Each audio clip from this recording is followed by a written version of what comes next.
con un grosso risultato di trovarsi qui e condividere con gli artisti, in particolare con Enia, questa esposizione. Enia si presenta in duplice veste, soprattutto qui, anche se la sua personalità molto eterogenea, molto particolare, la porta a sondare, a provare, a misurarsi con tecniche diverse, con aspetti rilevanti e soprattutto direi che una delle cose più positive e più importanti è il tema della ricerca. Il tema della ricerca parte dalla ceramica, ma poi si evolve nella pittura e alla scultura. Quindi è bellissimo vedere questo percorso di questa ricerca che la porta a creare, a vedere, ad alternarsi tra linee essenziali alla pittura, alla interpretazione poi del livello scultorico. La sua personalità così polemica va a toccare quelle che sono le linee, come dicevo, di una ricerca che però è continua ed è una ricerca coerente.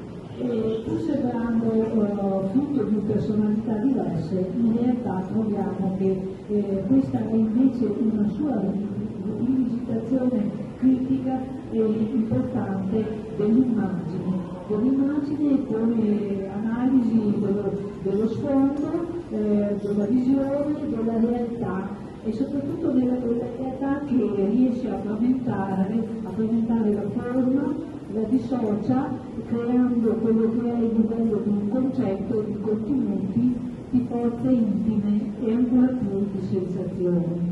E questo il suo percorso, lo vediamo dalle opere più figurative a questo suo modo di tagliare, di allargare e di perdersi soprattutto nella sensazione del colore. Direi che il colore per Enia è un po' un elemento di sintesi della sua personalità.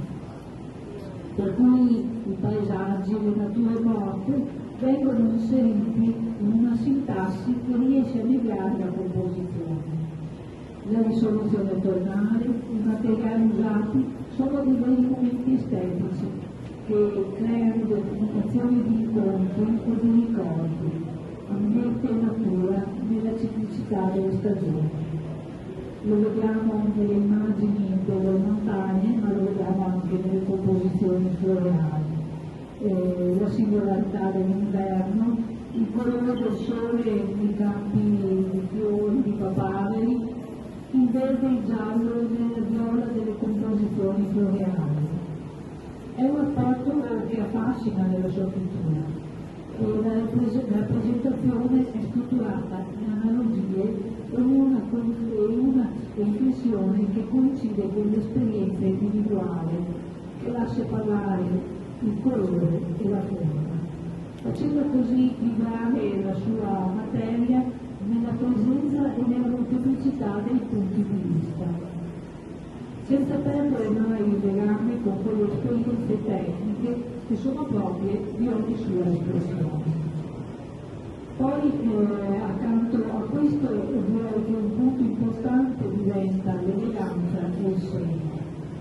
La precisione che forse nasce proprio con la sua attività, con le sue prime opere.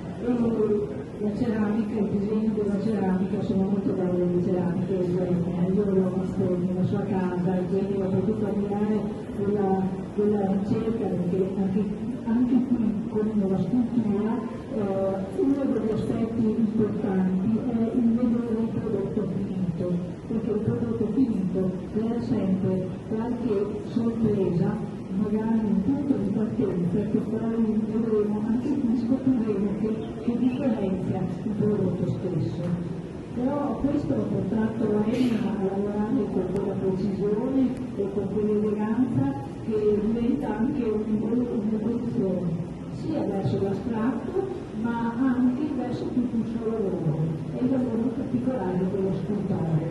Abbiamo qui le tre grazie, l'angelo, abbiamo una piccola testina lavorata e in questo suo percorso, che è un po' una parte nuova, è un modo di mettersi, diciamo che un artista, come ho detto all'inizio, è un ricercatore, e un ricercatore non ha mai concluso, si mette alla prova con più esperienze.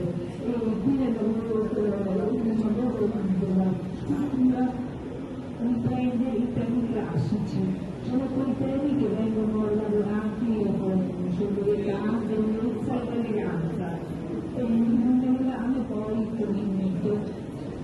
Caratteristica di queste opere è soprattutto il punto di equilibrio che instaura nella mobilità compositiva, seguendo linee precise, impianti e spazi ben graduati. I volumi poi si sviluppano come valori oggettivi che evocano un certo lirismo. Marca la scabrosità plastica, soprattutto nell'opera dell'angelo, e sono usate una carta, vedete la differenza tra il modo di lavorare le ali e l'eleganza, la bellezza del volto, la pulizia del volto, che poi scende lungo la pattinatura e l'aspetto formale dell'opera. In cui la vivezza è data dal gioco dei rilievi, illustrazioni, sotto l'azione di combinazioni di ritmi eleganti, nella cadenza dei valori essenziali impressi nella figura, che rappresentano caratteristiche di un mondo iconico, proprio la figura, il disegno, il vedere l'immagine. Poi invece se ci spostiamo e vediamo le tre grazie ricordano naturalmente lo stile classico del Canova, e qui ci troviamo in una forma molto specifica, dove io direi che accanto all'elaborazione c'è la particolarità anche della direzione del volto. La direzione del volto va verso una interpretazione dell'infinito, della spiritualità, del tempo, che effettivamente si accompagna poi con l'immagine stessa.